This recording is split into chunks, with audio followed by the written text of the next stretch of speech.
So, let me give you a scenario real quick. A giant monster shows up, destroys a city, the military notices, and sends out every weapon in their arsenal. But then they realize it's worthless against it. And at this point, they resort on bringing in the big guns. They bring in the Superweapons. And today,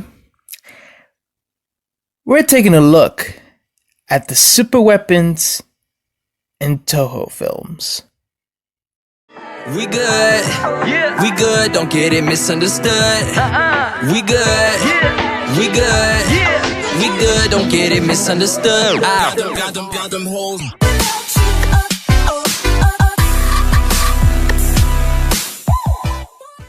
Yeah, we're good. Ericzilla here with another My Thoughts video. So after I did the Aliens in Toho Films, which, by the way, you should check out, I've decided to discuss another topic that doesn't get talked about a lot: Superweapons. Some of them are well known, some are interesting, and some are forgettable. In this video, I'll be discussing the appearances, the targets, and what they're capable of, and give my overall thoughts on them. We got a lot of weapons, but I swear I'll try to make it as short as possible. Anyway, let's get started. The Oxygen Destroyer. Appearance: Godzilla 1954. Targets: Godzilla. Probably the most popular and well-known weapon in the fandom, mainly because it killed the first Godzilla. The weapon was invented by Dr. Serizawa.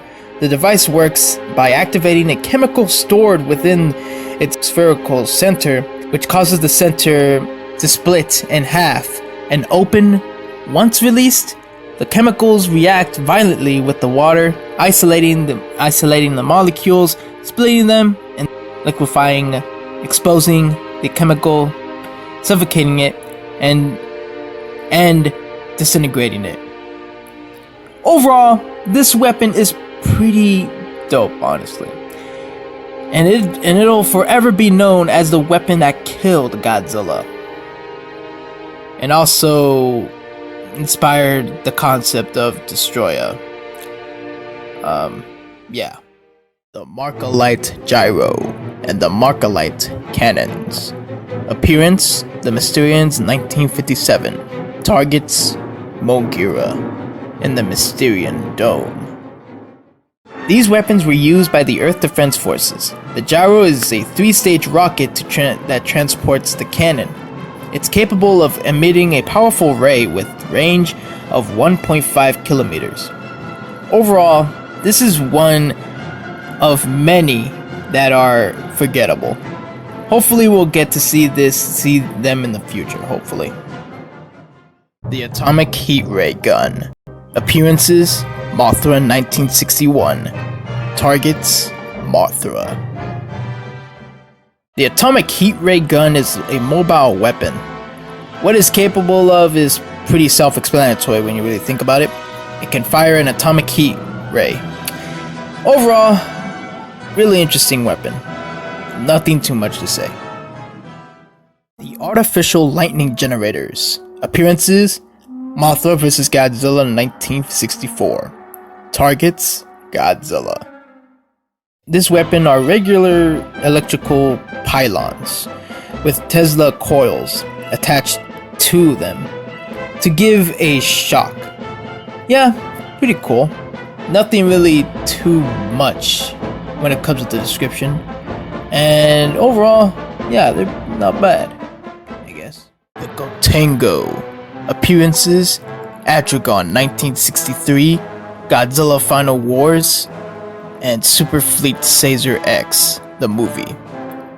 Targets: Manda, Godzilla, Exilian Mothership, Exilian UFOs, A, B, and Y, and the Exilian Fighter. The CoTango is another well-known weapon.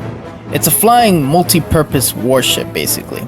It can fly at Mach 2, equipped with absolute zero cannons, bow drills, deck cannons, can launch 5 missiles from either side, equipped with electronic particle cannons, and can move at 80 knots, and can discharge electricity.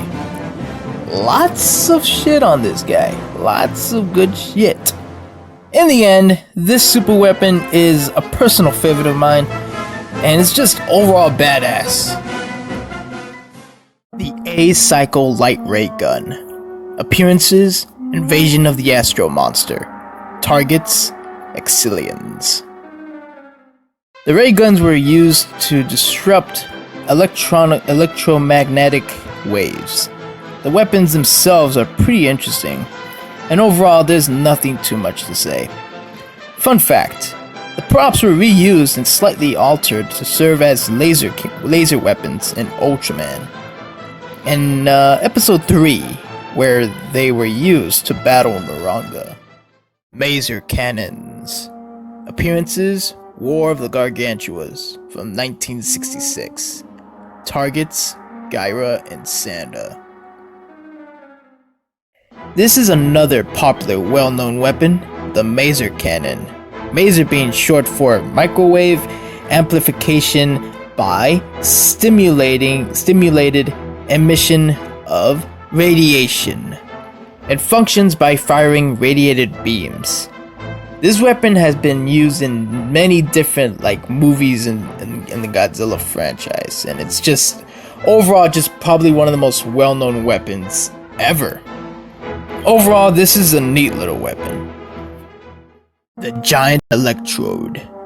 Appearances: Godzilla vs. Hedorah, 1971. Targets: Hedorah. The Giant Electrode is something kind of forgettable. It can discharge a massive amount of electricity. There's nothing really too much to it, other than it's the one that killed Hedorah. And, yeah. Overall, this weapon is okay for what it is, but, yeah, it's something, at least. The Goten. Appearances: The War in Space, 1977. Targets: the Daimokan. The Goten is a drill-nosed spaceship. It is equipped with missiles, and that's about it. When you really look at the name of it and the overall design, it's obviously kind of a similar design to the CoTango, but in a way it's kind of its own sort of thing. Overall, this thing is also pretty cool. The Super X, Super X2, and Super X3. Appearances: The Return of Godzilla, 1984, Godzilla vs. Biollante, 1989, and Godzilla vs. Destroyer, 1995. Targets: Godzilla and Destroyer. The Super X can fly at Mach 1, able to launch Flores, has titanium alloy armor, can fire cadmium shells, an assortment of missiles, cannons, and machine guns, and has twin laser cannons. Super X2 can fly at Mach 1, equipped with a reflective fire mirror, variety of missiles, can fire torpedoes, and it is equipped with a Gatling gun. Super X3 is a bit different, but it's overall kind of the same. Can fly maximum speed of Mach 1.7, has a layer of TA-32s, can fire cryo lasers armed with freezer missiles and cadmium shells. Overall, these Super X's are pretty well known, very well known, and for me they're pretty cool, I guess, but nothing amazing about them, honestly. But yeah. The M6000 TC system, the MBAW-93, the MBT-92, the Garuda, and the DAG MB-96. Appearances: Godzilla vs. Biollante, 1989, Godzilla vs. Mothra, 1992, Godzilla vs. Mechagodzilla 2 in 1993, and Godzilla vs. Destroyer, 1995. Targets: Godzilla, Batra, and Destroyer. The M6000 is a series of electrical generators and microwave pads, and can fire electrical strikes. The MBAW-90 is capable of firing 2 beams at the same time. The MBT-92 can fire maser beams, 8-cell rocket launchers loaded with cadmium shells, and many others. The Garuda can fly at Mach 3, dual laser cannons, armored artificial diamond coating, and is able to attach to the Mechagodzilla to form Super Mechagodzilla. And the DAG MB96 has an ultra low temperature laser cannons and 8-cell rocket launchers. Overall, these super weapons are pretty interesting looking.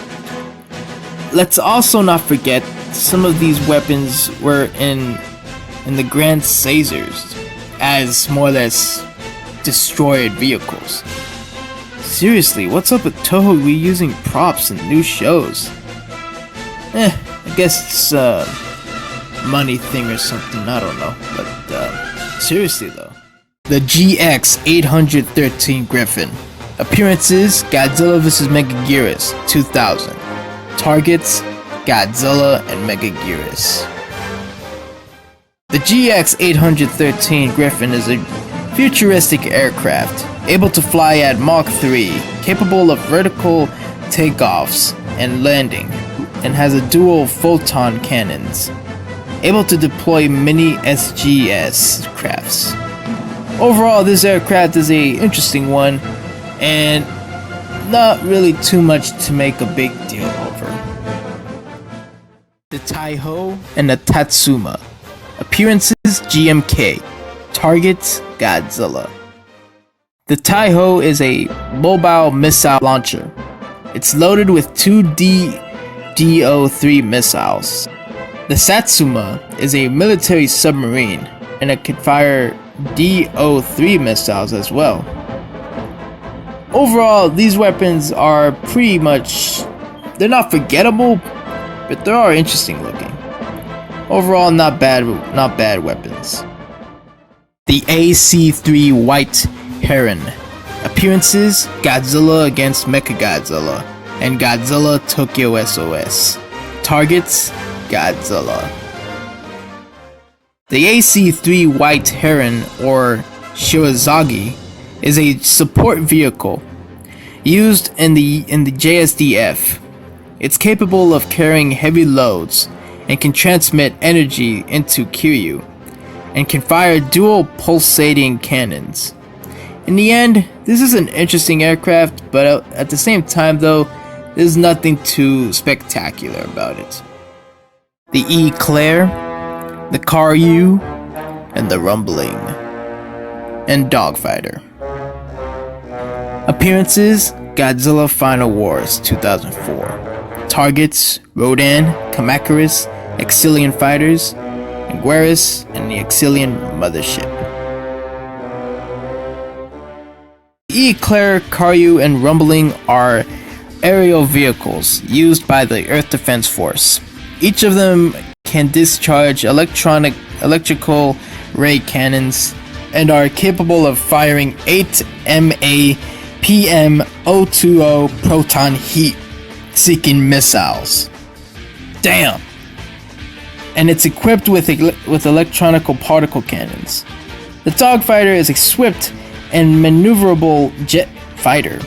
Can fly and fire energy bullets in rapid succession. Overall, these super weapons are sick, though the Dogfighter is nothing to get excited about. Like, I mean, come on, look at these concept arts. They should have gone with these ones at least. But, whatever. The Power Suit, the EMP Probe, the Vulture, and the EMP Harpoon. Appearances: Godzilla Monster Planet and Godzilla City on the Edge of Battle. Targets: Godzilla Phileas, Servum, and Godzilla Earth. The Power Suit are piloted mechs, each equipped with 20mm caliber railgun on both arms. The EMP probes are devices used to ultimately kill Godzilla Phileas, and were succeeded by the EMP harpoon. An attempt to kill Godzilla Earth. Vulture are highly mobile piloted mechs. They have large wings, enabling flight, and are equipped with firepower. Overall, my favorite is the power suit mech. And overall, they're interesting. And that's it. That's all the super weapons in Toho Films. Whether you think these weapons are dope or not, you got to at least accept the unique and creative designs of these weapons. Even though some are generic, overall, just these weapons are just interesting. Hope you guys enjoyed this video. This one was a very long one because I had to do a lot of research on this. But then again, I'm not sure if I even got everything. So you guys can maybe leave in the comments down below if I missed anything or whichever. And give me your guys' thoughts on these weapons. Tell me your guys' thoughts on this. What's your favorite super weapon?